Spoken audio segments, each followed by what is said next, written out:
It's a Friday afternoon in the summer holidays, and I'm laying on my bed reading a message from a girl that just 5 minutes before I believe to be the same age as me, threatening to send certain pictures of myself to all of my Instagram followers, including family members, if I didn't send her $500 right away.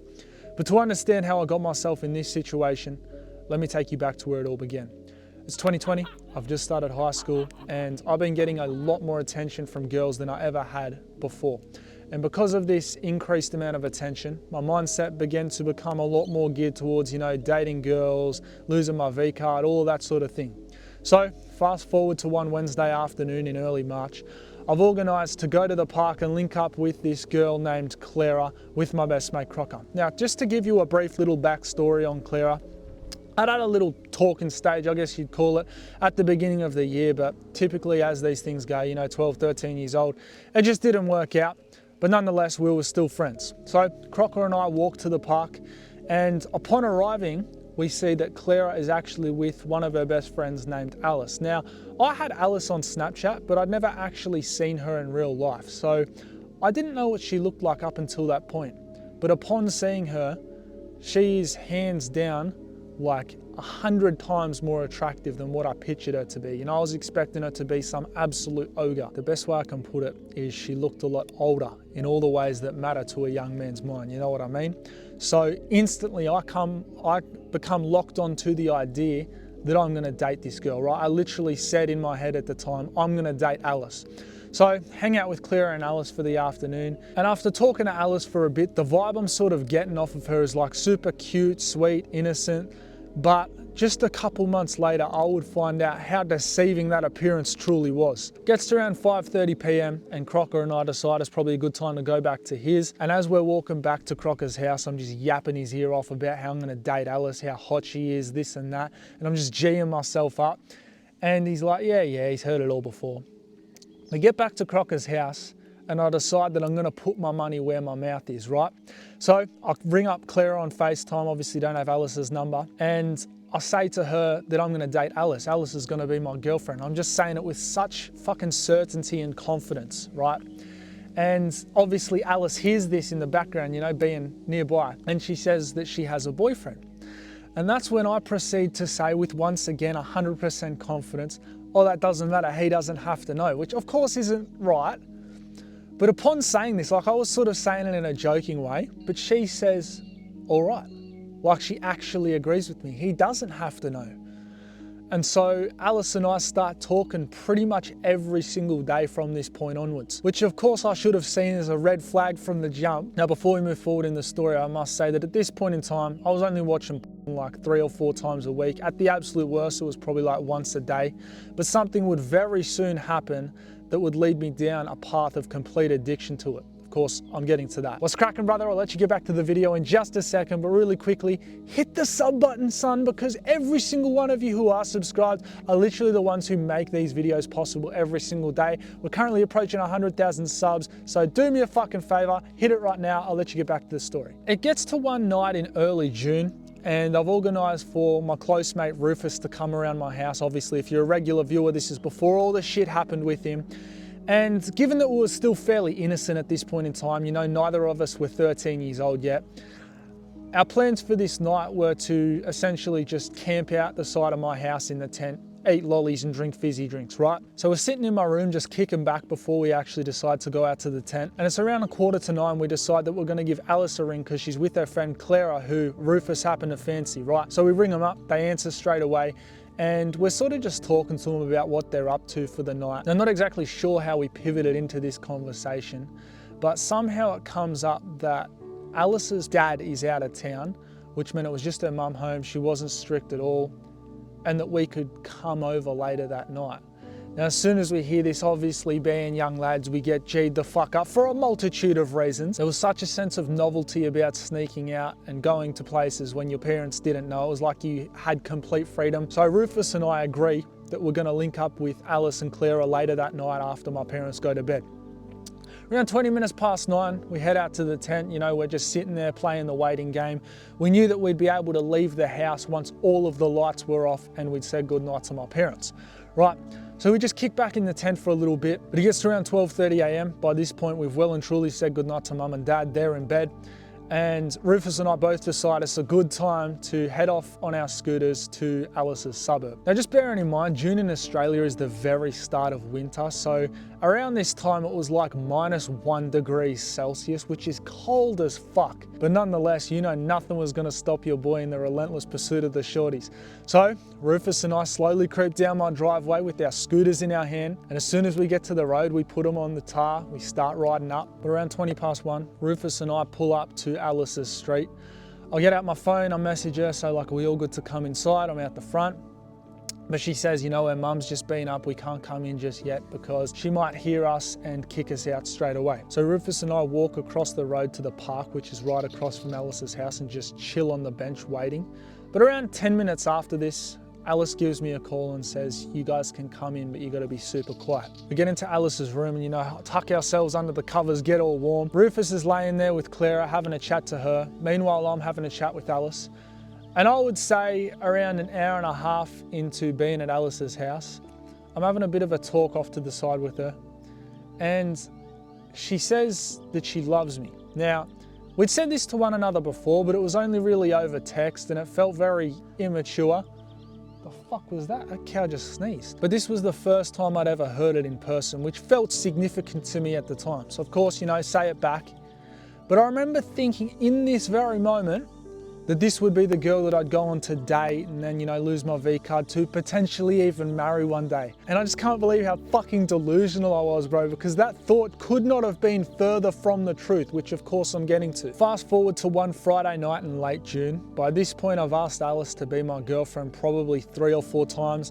And every single time she turned me down, she says she's just not ready yet. She's not sure, she loves me, but she doesn't want things to end badly. I never knew what the fuck she was talking about. But in just a couple of hours' time, I would soon find out why she'd been so hesitant to get into a relationship with me. On this particular night, I'd organised to go up to my mate Donnie's house, which his yard is just in the background there, and, you know, just spend a bit of time with him, his mate Clive, and my best mate Crocker. So Crocker and I walk up the road to Donnie's house, and, you know, it's really good at first. We're just vibing, having a few bevies, listening to some music. But I would say like 2 hours into being there, you know, feeling a bit of a buzz by this point. I'm standing there having a yarn with Donnie's mate Clive, and Clive asks me if I've been talking to anyone. Now, given how attractive I found Alice at the time, I was super fucking proud to, you know, show off that she was, I guess, like my girlfriend, or I was talking to her at least. And so I say, yeah, I've been talking to Alice for like 3 months now. She's a really good chick, this and that. Like, I'm speaking very highly of her. And that's when Clive says to me, like, are you serious? I say, yeah. Why is that? Like, he thinks I'm joking. And he goes, bruh, she's the biggest. I'm sort of like, what? Like, is this guy being serious? Like, is he trying to start beef with me or something? I say, why? Why is that? Like, why would you say that? Clive proceeds to get out his phone and show me some photos and videos of Alice, a lot of which I won't go into detail on here for obvious reasons. But as I'm watching these videos that Clive's showing me, you know, just one after another, it seemed like they were never ending.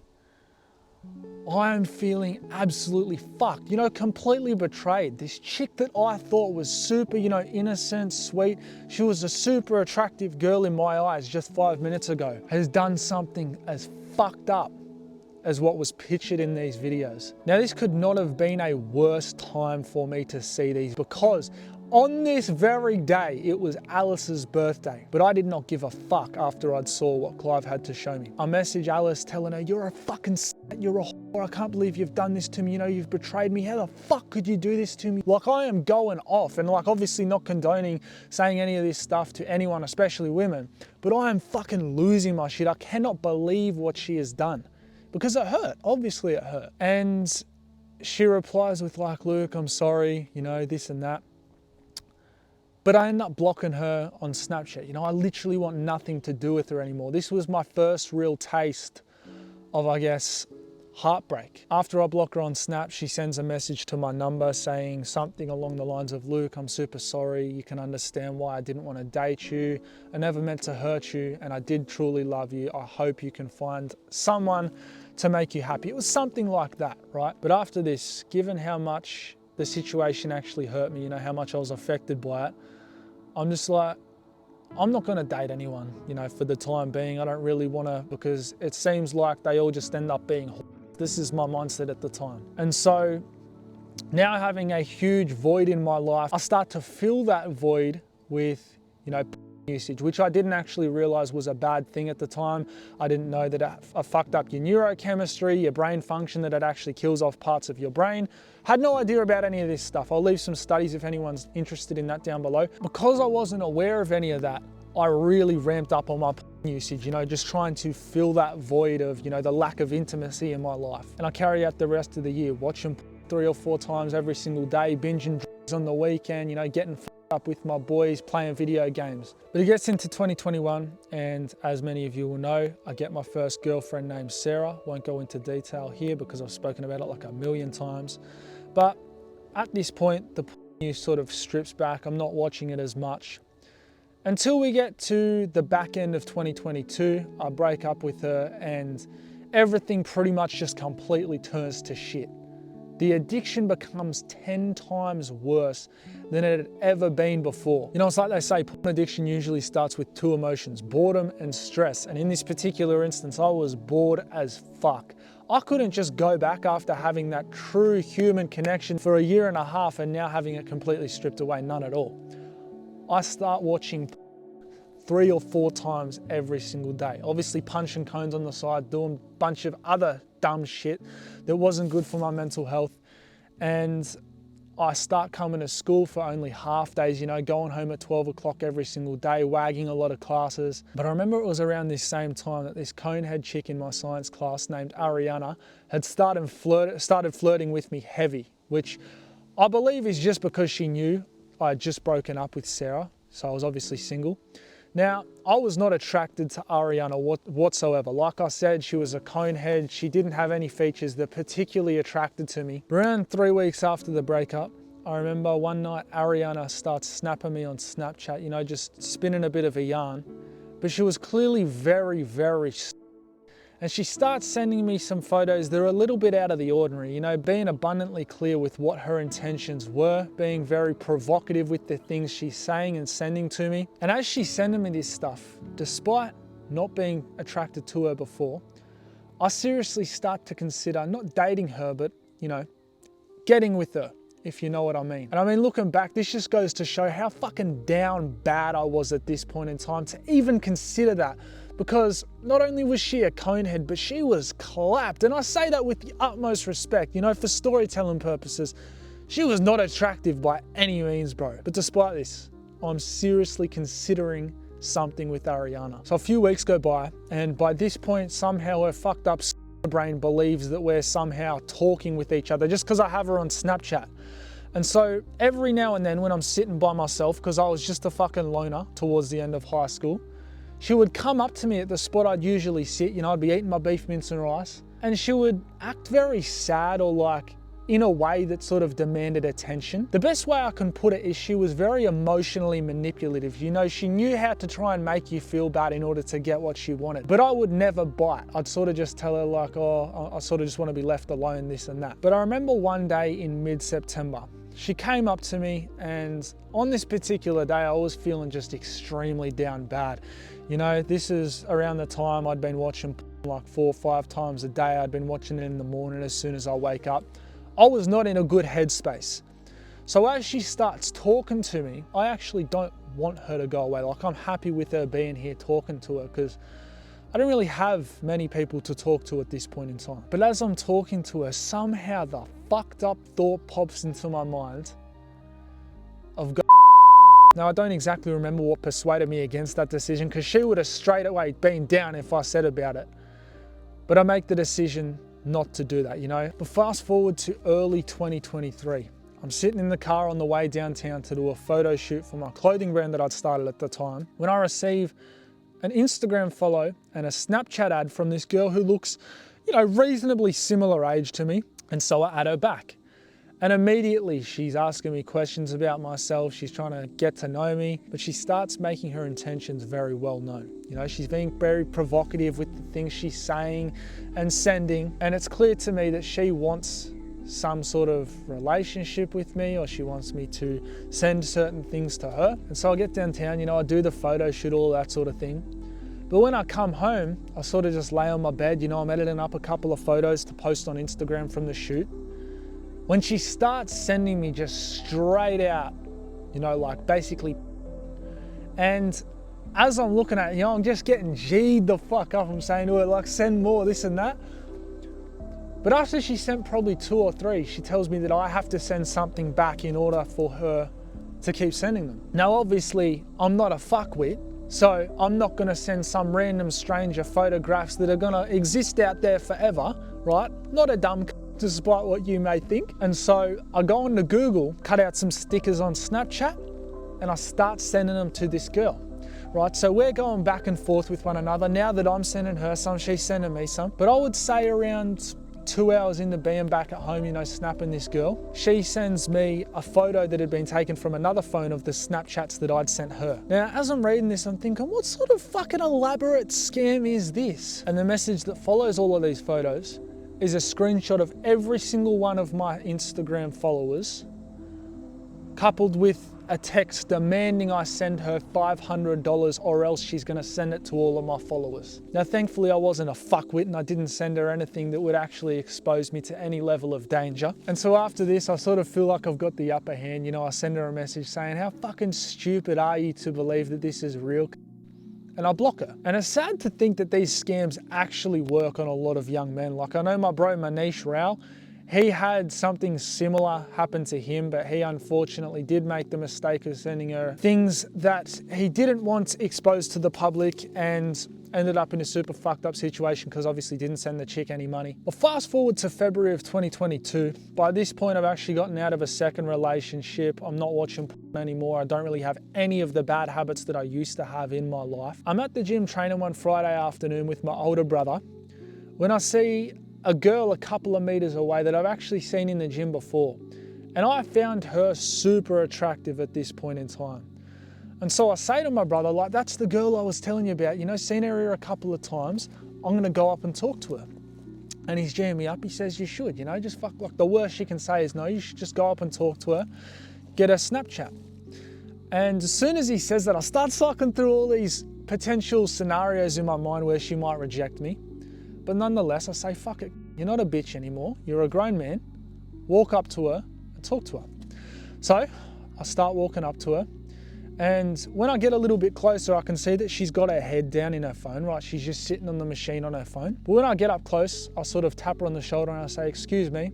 She looks up at me and I, in a somewhat confident way, say, hey, I saw you from over there. I just wanted to come up and say you're really beautiful.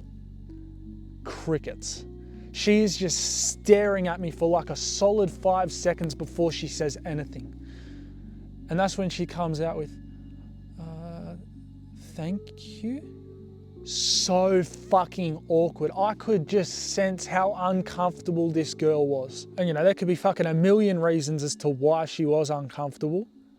But in my mind, the one reason was because I was covered in acne and I lacked confidence. I wasn't exuding confidence to this girl, and she wasn't attracted to me for those 2 reasons. And so what I thought was going to be a super good interaction, you know, she was going to say yes, give me your Instagram, maybe we start talking, had just turned into one of the most uncomfortable and awkward experiences of my life. And my sole reason for being so fucking awkward at the time was years and years of just digital interaction, you know, watching porn, becoming so used to everything being digital and so fake, because porn is a form of fake intimacy. Like, this is no over exaggeration. Up until mid 2023, my screen time was 12+ hours every single day. Like, I was fucking watching porn on the big screen, watching it on the TV, bro. That's how bad it had gotten. And porn is hands down the #1 thing that is going to lead to a low self-esteem and a low confidence, because when you think about it, logically, you are training your brain to become aroused watching other people have sex rather than you doing that act yourself. And that's why so many men, you know, they get dysfunction. They can't get hard unless they watch porn, because they've trained their brain for that to be the thing that gets them aroused rather than actual intimacy. Now, since this experience, obviously I've approached a fair few more girls. I've become a lot more confident in my outward appearance and in the way that I'm able to speak to people and articulate myself.